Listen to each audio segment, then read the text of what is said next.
ගම් වතුරක් වගේ ආපදාවකින් පස්සේ අපි ගොඩක් වෙලාවට මුලින්ම හිතන්නේ කෑම ඉන්න තැනක් ඒ වගේ දේවල් ගැන නේද? හැබැයි මේ ඔක්කොම අතරේ අපි ඇහැට පේන්නේ නැති ඒත් හරිම බලානක තර්ජනයක් තියෙනවා. ඒ තමයි අපි බොන වතුර. ඉතින් අද අපි මේකෙන් කතා කරන්න යන්නේ ගම් වතුරකින් පස්සේ වතුරේ ඇයි මෙච්චර භයානක වෙන්නේ? ඒකේ හැංගිලා තියෙන දේවල් මොනවද? සහ ඒක ආයෙ පාවිච්චියට ගන්න පුළුවන් විදියට පිරිසුදු කරගන්නේ කොහොමද කියලා. හොඳයි. අපි කෙලින්ම කතාවට බහිමු. මේ බලනකො මේ වතුර විදුරුව දිහා. බැලු බැල්මට හරිම පැහැදිලි නේද? කිසිම අවුලක් නැහැ වගේ. හැබැයි ප්‍රශ්නේ තියෙන්නේ මේ වගේ පැහැදිලිව පේන වතුර ඇත්තටම බොන්න ආරක්ෂිතද කියන එකයි. මෙන්න කෙටිම උත්තරේ. ගම් වතුරක් වගේ තත්වයකින් පස්සේ නම් උත්තරේ හරිම පැහැදිලි. ඒක හැමතිස්සෙම නෑ.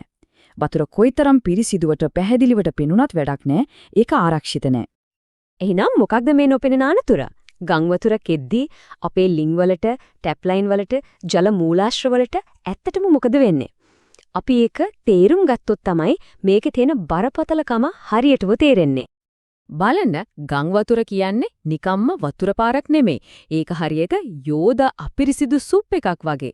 ඒ කියන්නේ ඒ වතුර පාරවල්, ගෙවල්, කර්මාන්තශාලා, ගොවි පොළවල් උඩින් යද්දි ඒ පාරේ තියෙන හැමදේම එකතු කරගන්නවා.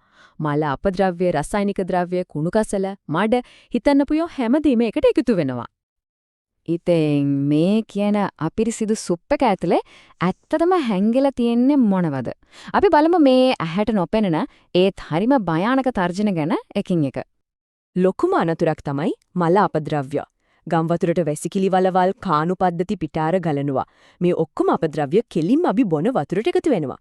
මේවේ තමයි ඊ කෝලයි, කොලරා, ටයිෆොයිඩ් වගේ බරපතල ලෙඩ රෝග හදන බැක්ටීරියා, වෛරස් තියෙන්නේ. විශේෂයෙන්ම පොඩි ළමයින්ටයි වයසකයිටයි මේක හරිම අවදානම්. ඊළඟට තියෙනවා රසායනික ද්‍රව්‍ය. ගම් වතුර පෙට්‍රෝල් ෂෙඩ්, ෆැක්ටරි, ගොවි බිම් උඩින් යද්දී තෙල්, කෘමිනාශක, තීන්ත වගේ විෂ රසායනික ද්‍රව්‍ය කෙලින්ම වතුරට එකතු වෙනවා. භයානකම දේ තමයි මේවයින් ගොඩක් ඒවට පාටක්වත් සුවඳක්වත් නැති එක. ඒ නිසා වතුරේ මේවා තියෙනවද කියන දැනගන්න කිසිම ක්‍රමයක් නැහැ. ඒ විතරක් නෙවෙයි ගම් වතුරට අහුවෙන මැරුණු සත්තු, කුණු වෙන ගස් කොළන්, අනිත් කුණු කසල මේ හැමදේමත් වතුරට එකතු වෙනවා. මේ දේවල් දි รา පත් වෙද්දී විෂ ද්‍රව්‍යයි බැක්ටීරියාවුයි නිදහස් කරනවා.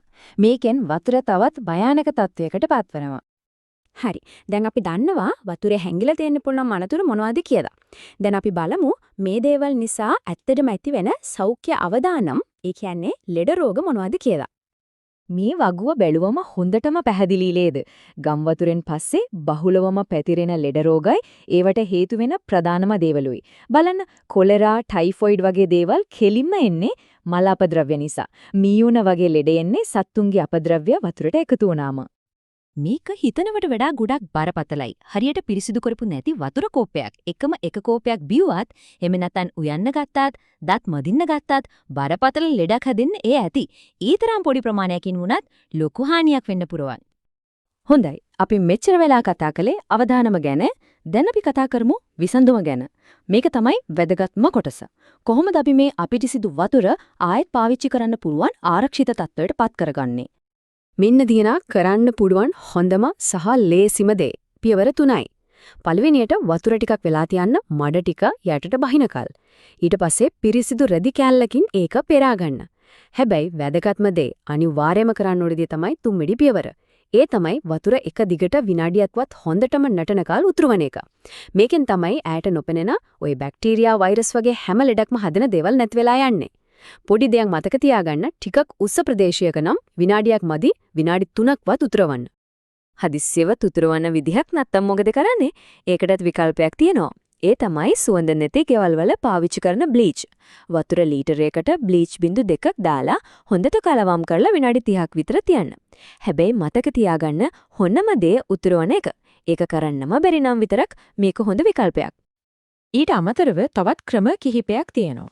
SODS ක්‍රමය, ඒ කියන්නේ පැහැදිලි ප්ලාස්ටික් බෝතල් වලට වතුර පුරවලා තද අව්වේ පැය 6ක් 7ක් තියෙන එක. එහෙම නැත්නම් වැලි සහ අඟුරු වලින් හදපු ෆිල්ටර් එකකින් වතුර පෙරලා ඊට පස්සේ උතුරවන එකත් පුළුවන්. මේවා අමතරව පාවිච්චි කරන්න පුළුවන් ක්‍රම.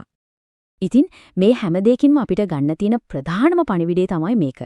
ගම් වතුර ඇත්තටම භයානක වෙන්නේ ඒකේ පේන මඩ කුණු නිසා නෙමෙයි. ඒක ඇතුලේ හැංගිලා ඉන්න අපේ ඇහැට නොපෙනෙන රෝගකාරකයන් නිසායි. හොඳයි. දැන් අපි මේ අවදානම් ගැන තේවට තියෙන විසඳුම් ගැන දන්නවා.